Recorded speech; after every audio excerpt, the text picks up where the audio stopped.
for your energy. Thank you, Kamala Harris and Tim Walz, for your vision.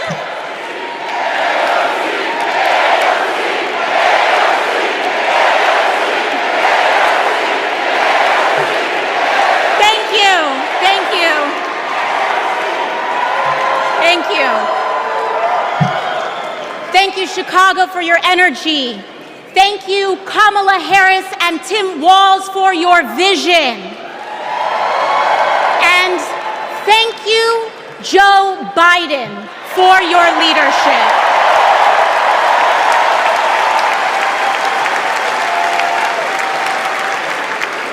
You know, 6 years ago, I was taking omelet orders as a waitress in New York City. I didn't have health insurance. My family was fighting off foreclosure, and we were struggling with bills after my dad passed away unexpectedly from cancer. Like millions of Americans, we were just looking for an honest shake. And we were tired of a cynical politics that seemed blind to the realities of working people. It was then, only through the miracles of democracy and community, that the good people of the Bronx and Queens chose someone like me to elect them in Congress.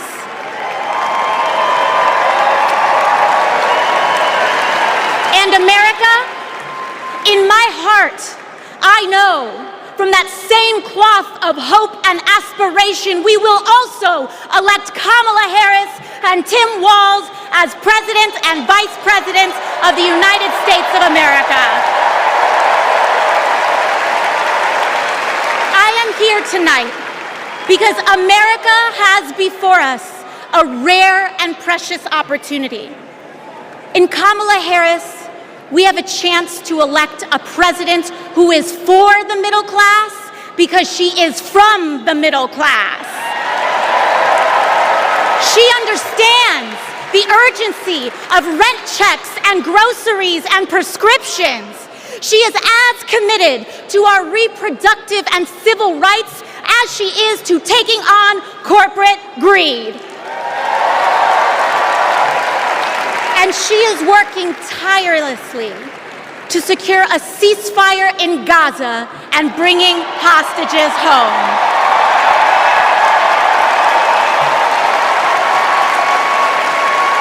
In Kamala Harris, I see a leader who understands.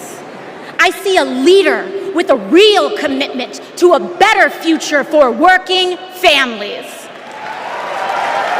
And Chicago, we have to help her win.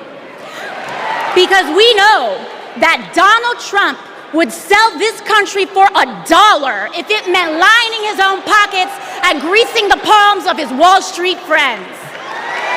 And I, for one, am tired of hearing about how a two-bit union buster thinks of himself as more of a patriot than the woman who fights every single day to lift working people out from under the boots of greed, trampling on our way of life.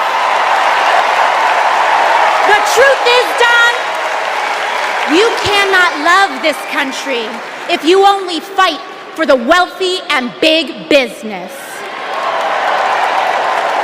To love this country is to fight for its people, all people, working people, everyday Americans like bartenders and factory workers and fast food cashiers who punch a clock and are on their feet all day in some of the toughest jobs out there.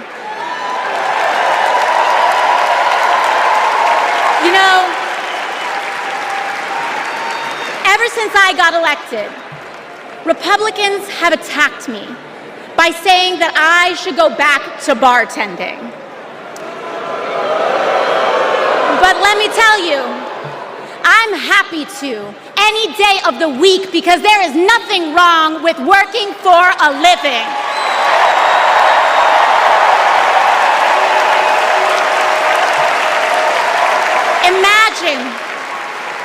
Imagine having leaders in the White House who understand that. Leaders like Kamala and Tim. But Chicago, just because the choice is clear to us does not mean that the path will be easy. Over the next 78 days, we will have to pour every ounce, every minute, every moment into making history on November 5th.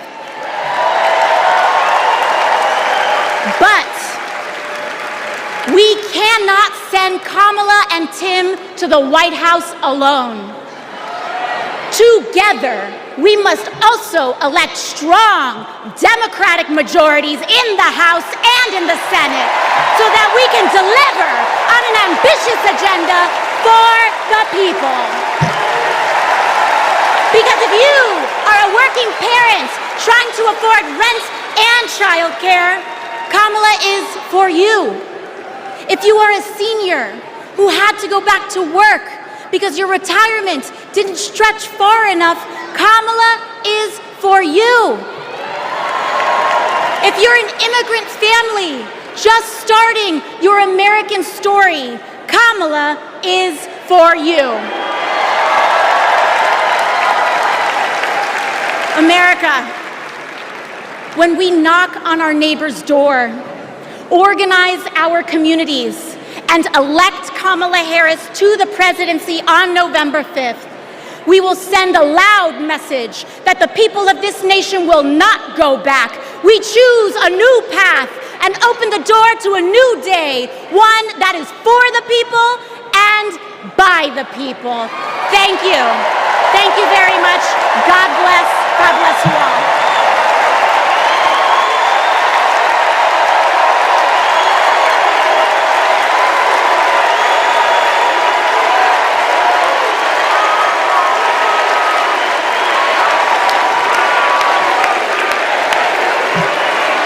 Wow.